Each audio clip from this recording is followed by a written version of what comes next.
Assalamualaikum warahmatullahi wabarakatuh. Kami dari kelompok 2 yang beranggotakan Ahmad Khalil Asyari, Aliza Kosasi, dan saya sendiri Fidila Nur Aziza Handono.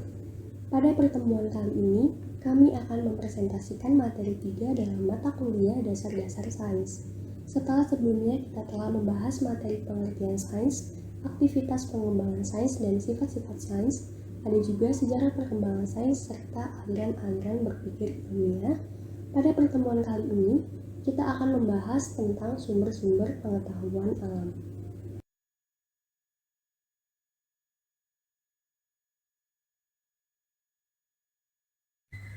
Pada pertemuan sebelumnya, kita telah tahu apa itu pengetahuan. Pengetahuan adalah informasi yang sudah diketahui oleh seseorang yang kebenarannya masih belum diuji dan dikaji. Para ahli banyak yang mengemukakan pendapatnya mengenai arti pengetahuan. Salah satunya adalah pengertian pengetahuan menurut Noto Atmojo. Menurut Noto Atmojo, pengetahuan adalah hasil dari mengetahui yang didapat setelah melakukan penginderaan terhadap objek tertentu. Nah, pada kali ini kita akan membahas sumber-sumber pengetahuan itu sendiri. Sebelumnya, apakah kalian tahu dari mana sebenarnya pengetahuan itu berasal? Tentunya ada beberapa pihak yang ikut berperan dalam hal ini. Antara lain, ada fakta yang meliputi kejadian sejarah sebagai objek, serta ada pengamat atau pemikir sebagai subjek. Nah, dari hal tersebut, lahirlah serangkaian aktivitas dan proses seputar pengolahan pengetahuan. Arah dari proses ini tidak bisa ditentukan dengan pasti, karena terdapat banyak kemungkinan interaksi yang bisa menyebabkan hasil yang berbeda-beda. Tentu yang dianggap sebagai sumber pengetahuan itu beragam dan berbeda sebagaimana beragam dan berbedanya aliran pemikiran manusia. Sumber pengetahuan adalah tanda-tanda yang ada di dalam alam semesta, yang ada dalam diri manusia sendiri, dalam sejarah, atau dalam berbagai peristiwa sosial dan berbagai aspek bangsa dan masyarakat, dalam akal atau prinsip-prinsip yang sudah jelas dan ada di dalam hati. Dalam pengetahuan objektif dan perkembangannya, ada 3 komponen utama, yaitu alam, manusia, dan bahasa. Sumber pengetahuan berupa alam meliputi pengetahuan tentang alam makro, semi makro, semi mikro, dan alam mikro. Manusia yang dikatakan sebagai sumber pengetahuan meliputi akal pikiran dan hati atau nurani. Sedangkan bahasa sebagai sumber pengetahuan membantu dalam berkomunikasi serta sebagai sarana dalam mengembangkan sains. Nah, sekarang kita akan masuk ke dalam sumber pengetahuan yang pertama, yaitu alam. Alam raya dengan segala isinya, baik makhluk hidup maupun komponen tidak hidupnya, menyediakan banyak informasi yang tidak akan habis untuk digali manusia. Alam merupakan objek pengenalan manusia pertama akan lingkungannya. Alam menyediakan banyak rahasia untuk dieksplorasi manusia karena masih banyak yang belum tergali oleh pengetahuan dan kemampuan manusia sampai saat ini. Alam yang diamati manusia dapat diklasifikasikan menjadi alam makro, semi mikro, dan alam mikro. Skala ini merupakan skala bebas yang digunakan untuk membandingkan besarnya objek. Yang pertama, kita akan membahas alam makro. Alam makro menyangkut luas alam dari bumi dan bahkan galaksi, di mana hal ini dipelajari dalam ilmu astronomi. Alam makro juga dapat dirujuk ke alam luas seperti bumi, gunung, laut, tanah, air, dan batuan yang tampak di mata, di mana hal ini merupakan topik kajian dalam ilmu geografi. Yang kedua, ada alam semi makro.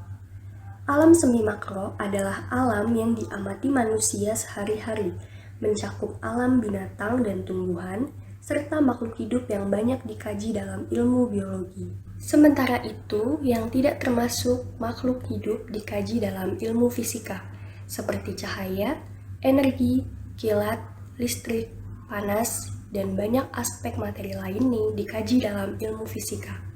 Ilmu fisika termasuk dalam alam semi mikro. Yang terakhir adalah alam mikro. Alam mikro sebagai penyusun materi akan dipelajari dalam ilmu kimia, di mana ilmu fisika juga mempelajari energi dari materi dalam alam mikro. Satuan terkecil materi di alam ini yang berinteraksi dengan alam mikro dipelajari dalam ilmu kimia dengan bantuan matematika dan komputer. Nah, seperti yang sudah kita lihat tadi, alam sebagai sumber pengetahuan akan membuat ilmu-ilmu baru tentang apa yang ada di dalamnya. Pengetahuan objek dan perkembangannya yang kedua yaitu manusia. Meliputi yang pertama adalah panca indera. Pengetahuan panca indera adalah sumber pengetahuan utama dan pertama yang dimiliki oleh manusia. Tanpa indera, manusia tidak dapat mengetahui alam fisik. Manusia sebagai wujud yang materi, maka selama di alam yang materi ini, ia tidak akan lepas dari hubungannya dengan materi secara interaktif. Hubungan manusia dengan materi menuntutnya untuk menggunakan alat yang sifatnya materi pula, yakni panca indera. Karena sesuatu yang materi tidak bisa diubah menjadi yang tidak materi. Contoh yang paling nyata dari hubungan dengan materi dengan cara yang sifatnya materi pula adalah aktivitas keseharian manusia di dunia ini, seperti makan, minum, dan lain sebagainya. Dengan demikian, alam semesta merupakan sumber pengetahuan yang paling awal, dan indera merupakan alat untuk mendapatkan pengetahuan dari alam fisik. Pengetahuan dari panca indera adalah pengetahuan primer yang tidak akan berhenti sebagai pengetahuan yang teramati saja.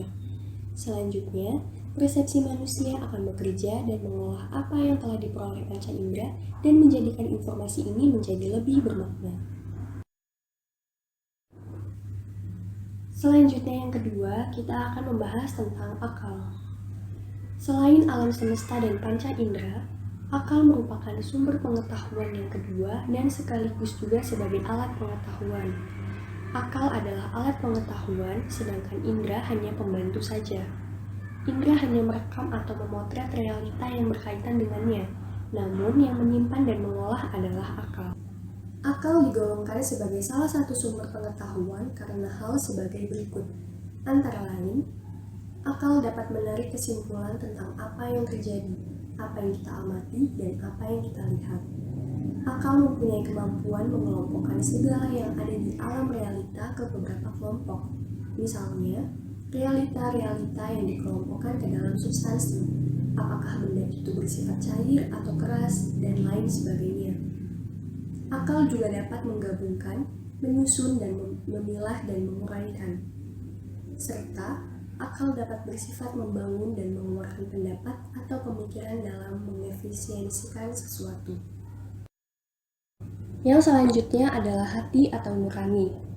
Hati dapat merasakan sesuatu hal yang bukan bersifat materi, tetapi merasakan apa yang sebenarnya terjadi dalam diri sendiri, seperti rasa sakit, rasa lapar, dan sebagainya.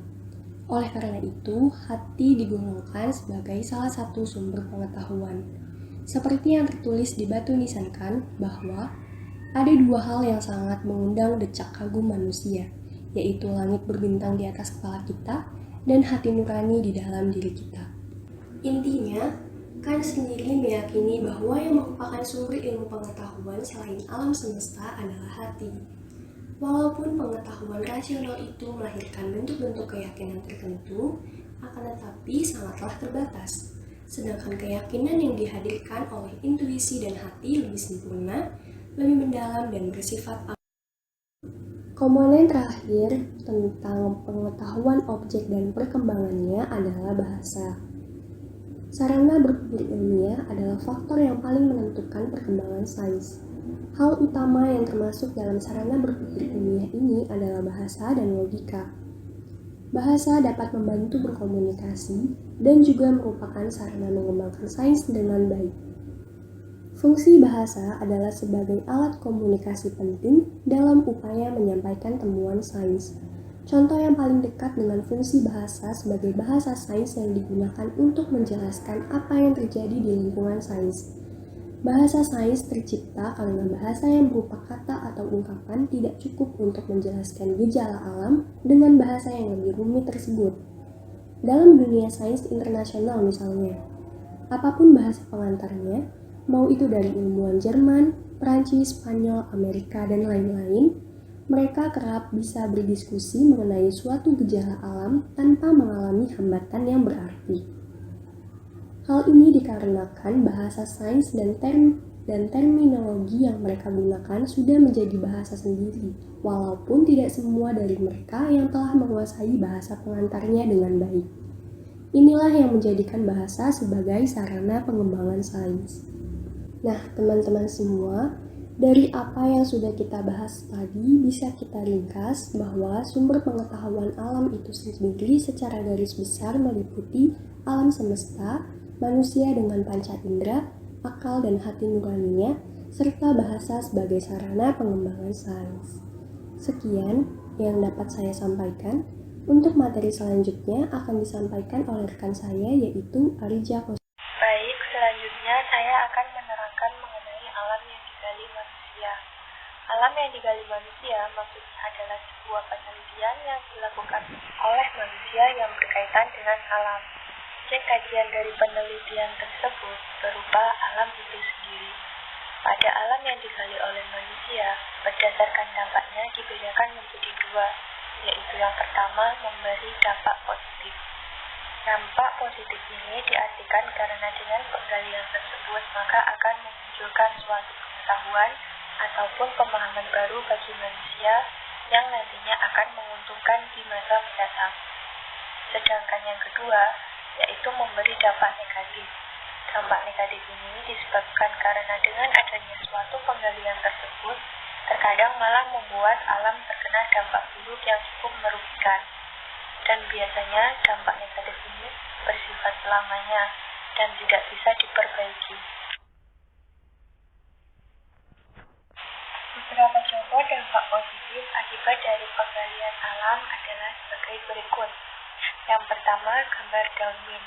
Dengan adanya penggalian lebih lanjut mengenai daun mint, maka ditemukan sebuah khasiat untuk pengobatan kanker. Yang kedua, gambar virus corona. Dengan adanya penggalian lebih lanjut, ditemukan sebuah cara oleh negara Indonesia untuk mengurangi dampak dari efek samping bagi masyarakat yang terkena corona dan nantinya dapat diterapkan melalui pengembangan vaksin merah putih yang akan diluncurkan pada tahun 2022. Yang ketiga, gambar hewan terenggiling. Dengan adanya penggalian ini, ditemukan beberapa fakta bahwa terenggiling bisa menjadi perantara virus corona. Yang terakhir yaitu gambar tanaman persiteli.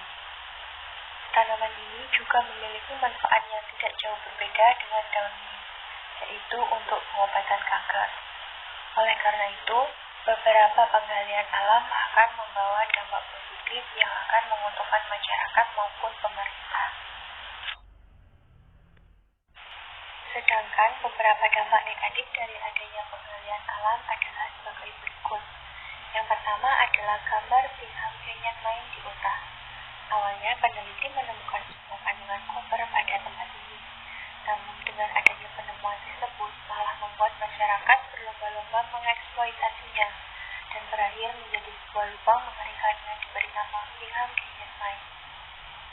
Yang kedua adalah tambang berlian Kimberley di Afrika Selatan. Dengan ditemukannya berlian oleh sebuah peneliti, tidak jauh berbeda dengan alasan gambar pertama, tempat ini juga dilaksanakan eksploitasi besar-besaran hingga menjadikan lubang besar. Yang terakhir dan cukup parah adalah kawah gas bumi Darvaza di Turkmenistan. Ahli geologi menemukan sebuah deposit gas alam besar di tempat ini setelah melaksanakan penelitian yang cukup lanjut, dan penemuan tersebut malah membuat masyarakat sekitar melakukan penggalian besar-besaran dan meninggalkan lubang besar. Bahkan, lubang ini mengeluarkan sebuah gas beracun. Untuk mencegah keluarnya gas beracun, maka dibakarlah tempat itu, dan hingga kini tempat itu masih saja tetap terbakar.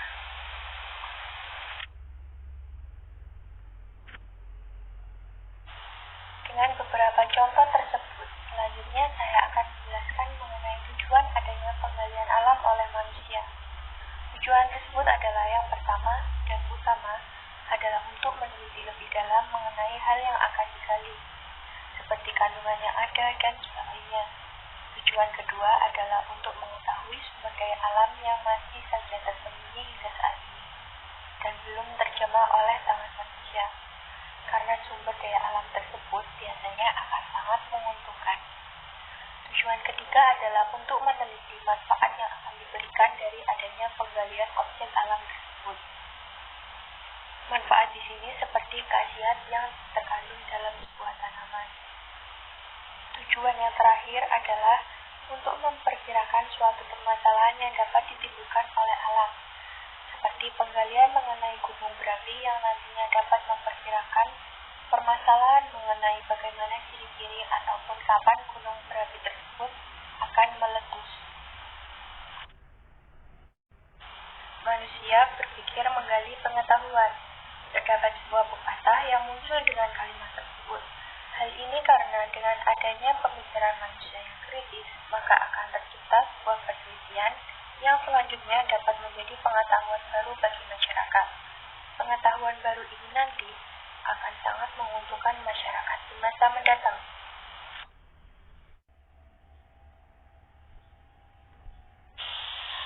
Dalam pelaksanaan penggalian alam, terdapat sistem pemikiran manusia yang nantinya dapat menjadikan sebuah pengetahuan. Sistem tersebut adalah sebagai berikut. Pertama, dimulai dengan sebuah ide untuk pelaksanaan penelitian, seperti ide untuk penggalian alam mengenai sebuah tumbuhan ataupun virus. Selanjutnya, yang kedua, setelah ide tercetuskan, maka dilaksanakan sebuah penelitian dengan mengamati alam sebagai objek penelitian. Setelah itu, penelitian yang telah rampung dilanjutkan dengan perumusan hipotesis dari hasil penelitian tersebut. Dan yang terakhir adalah hasil penelitian tersebut harus dipublikasikan. Karena tanpa adanya kegiatan publikasi, maka penelitian tersebut tidak bisa dijadikan sebuah pengetahuan bagi masyarakat umum. Sekian penjelasan dari saya. Selanjutnya akan dijelaskan lebih lanjut oleh Saudara Kolil. Baik, pada materi kali ini kita akan mempelajari tentang berbagai sarana berpikir ilmiah. Selain itu, kita juga akan mempelajari tentang lingkaran pengetahuan. Dalam berpikir, kita memerlukan sarana atau alat berpikir. Sarana ini bersifat pasti, maka suatu aktivitas keilmuan tidak akan maksimal tanpa sarana berpikir ilmiah tersebut. Bagi seorang ilmuwan, penguasaan sarana berpikir merupakan suatu keharusan. Karena tanpa penguasaan sarana ilmiah, tidak akan dapat melaksanakan kegiatan ilmiah yang baik. Penguasaan sarana ilmiah sangat penting bagi ilmuwan, agar dapat melaksanakan kegiatan ilmiah dengan baik. Sarana berpikir ilmiah membantu manusia menggunakan akalnya untuk berpikir dengan benar dan menemukan ilmu yang benar. Selanjutnya, apa itu berpikir ilmiah? Menurut Jujun, berpikir merupakan kegiatan akal untuk memperoleh pengetahuan yang benar. Dan berpikir ilmiah adalah kegiatan akal yang menggabungkan induksi dan deduksi. Dalam berpikir ilmiah, ada 4 hal yang menjadi sarana berpikir, yaitu bahasa, logika, matematika, dan statistika.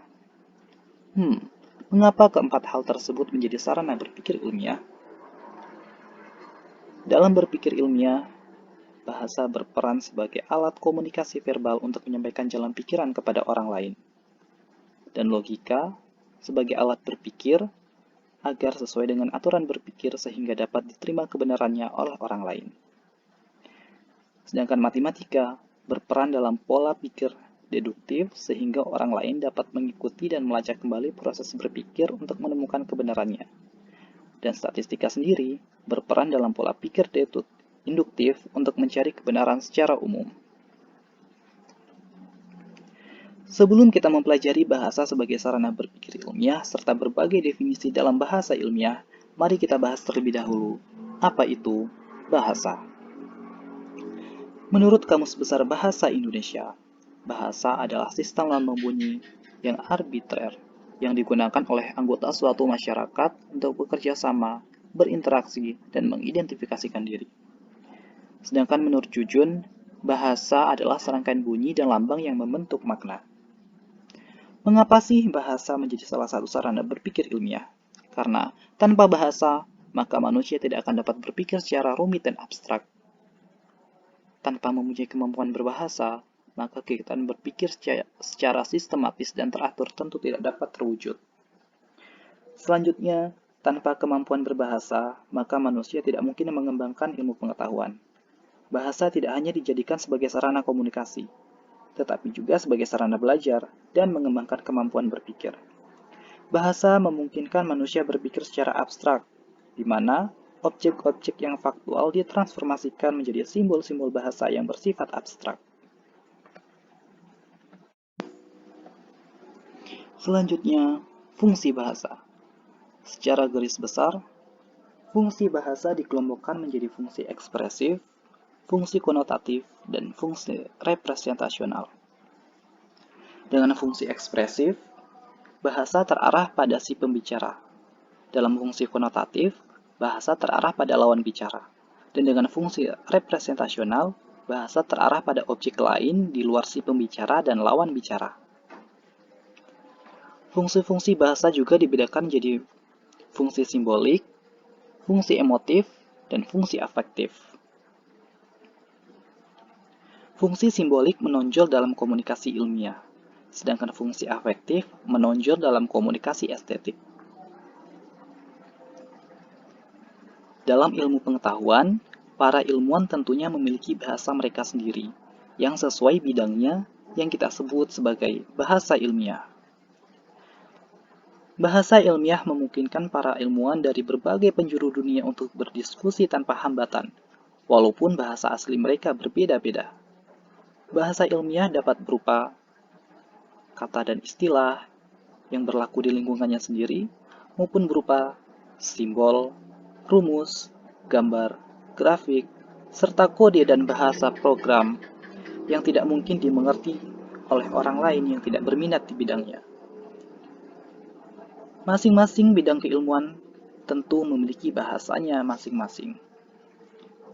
Contoh bahasa ilmiah adalah NH4NO3 adalah pengganti dari rangkaian kata-kata panjang, yaitu satu atom nitrogen berikatan dengan 4 atom hidrogen dengan ikatan kovalen yang berikatan secara ionik dengan satu atom nitrogen lain yang berikatan kovalen dengan 3 buah atom oksigen.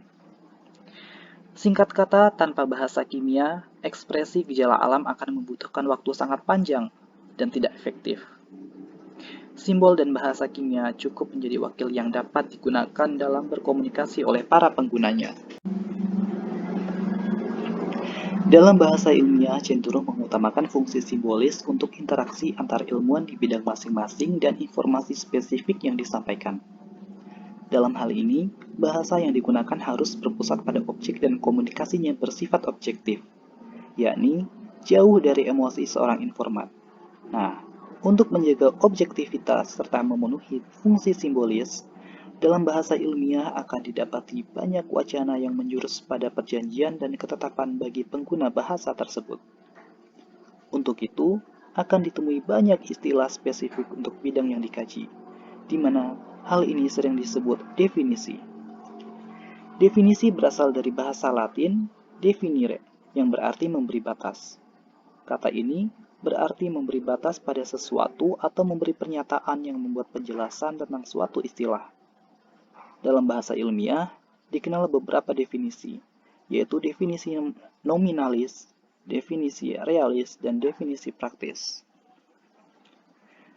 Definisi nominalis adalah menjelaskan arti suatu kata dengan kata lain yang lebih dimengerti. Pendefinisian nominalis dapat dilakukan dengan 6 cara, yaitu definisi sinonim, yaitu definisi yang menjelaskan dengan memberi sinonim. Contohnya, manusia. Manusia yang bersinonim dengan orang. Jadi contohnya adalah manusia ialah orang. Kemudian, definisi simbolis, yaitu definisi yang menjelaskan dengan memberikan pernyataan dalam bentuk simbol. Contohnya, seperti di gambar. Maka dapat dibaca, jika P, maka Q. Selanjutnya, definisi etimologi, yaitu definisi yang menjelaskan dengan memberikan asal mula kata yang didefinisikan. Contohnya, psikologi berasal dari kata berasal dari kata psyche dan yang berarti jiwa dan logos yang berarti ilmu. Jadi psikologi ialah ilmu jiwa.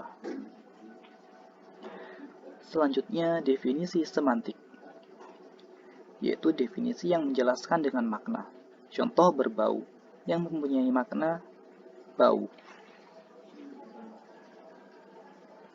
Selanjutnya, definisi stipulatif adalah definisi yang menggunakan pemaknaan baru terhadap istilah, kata, atau konsep tertentu.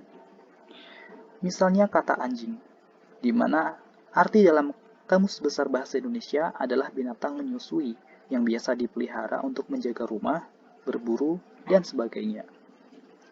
Namun kita dapat memaknai kata anjing tersebut dengan istilah baru, di luar istilah yang sudah ada dalam KBBI. Seperti kita menggunakan kata anjing untuk menunjukkan kekesalan kita terhadap sesuatu. Selanjutnya, definisi denotatif. Menjelaskan dengan makna sebenarnya yang didasarkan atas penunjukan yang lugas pada sesuatu di luar bahasa atau yang didasarkan pada konvensi tertentu dan bersifat objektif. Contohnya, makan. Bermakna memasukkan sesuatu ke dalam mulut, dikunyah, dan ditelan. Namun, dalam ilmu pengetahuan, definisi semantik, stipulatif, dan denotatif sangat jarang digunakan. Yang kedua, definisi realis. Definisi realis ialah definisi yang menjelaskan hal yang ditandai oleh suatu istilah, hakikat, dan kodrat dari objek tertentu. Definisi realis secara umum terbagi lagi menjadi definisi esensial, di mana definisi esensial adalah definisi yang menjelaskan dengan menguraikan bagian-bagian yang menyusun suatu hal. Definisi esensial ada dua, yaitu definisi analitis atau definisi fisik dan definisi konotatif atau definisi metafisik.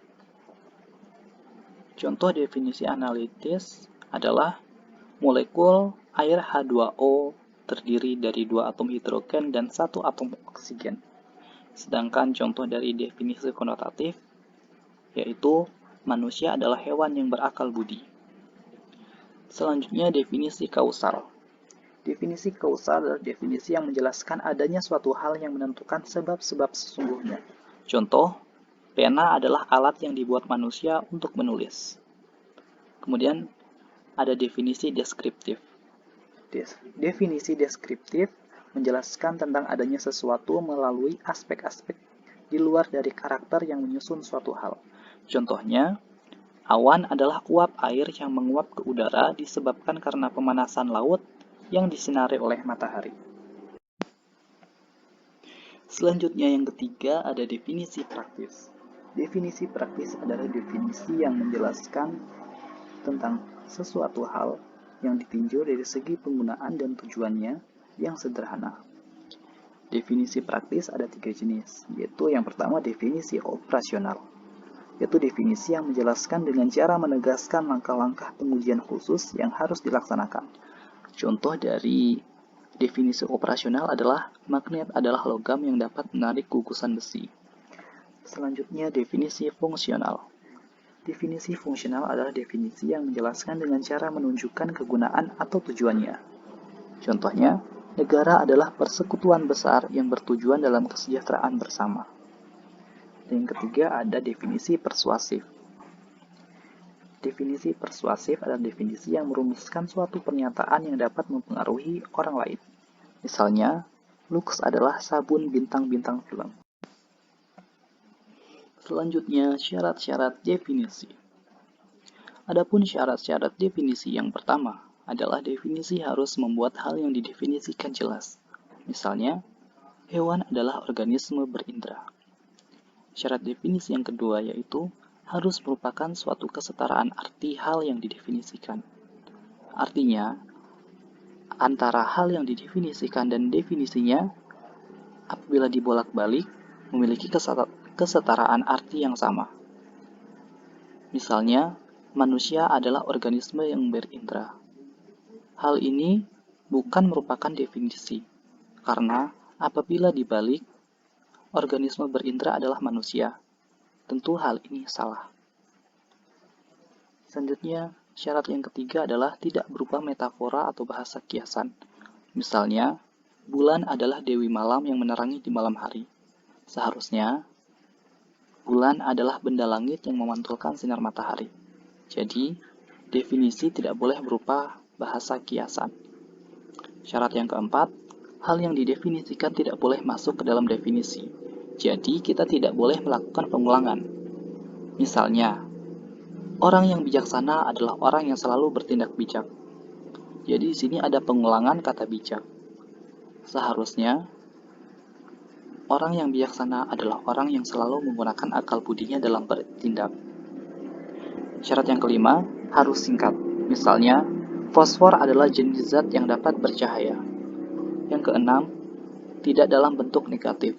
Misalnya, biologi bukanlah ilmu yang mempelajari tentang cara mengatur keuangan.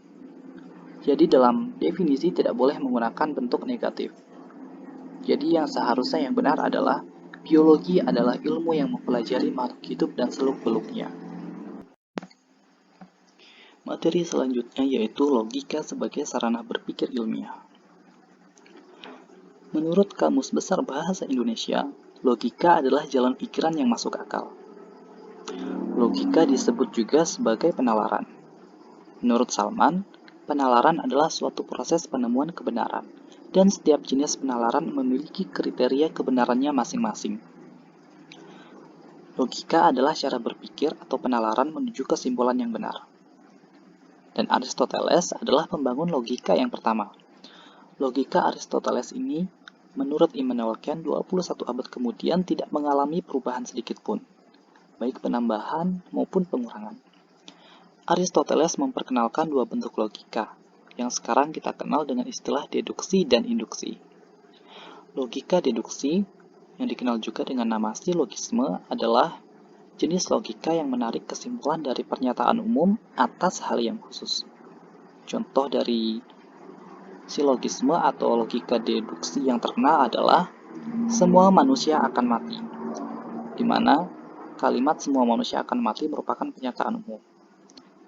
Kalimat selanjutnya, isnur manusia, di mana isnur manusia adalah kalimat pernyataan antara atau premis minor. Kalimat selanjutnya, isnur akan mati yang merupakan kesimpulan. Kemudian logika induksi.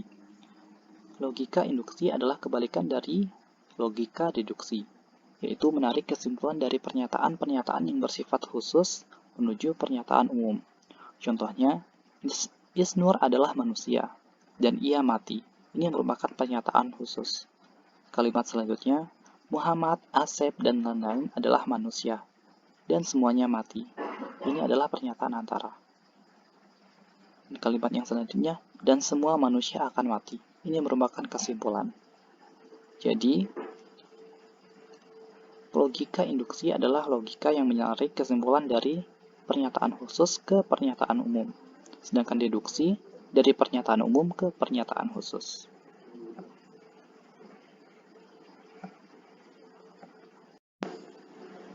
Selanjutnya, lingkaran pengetahuan.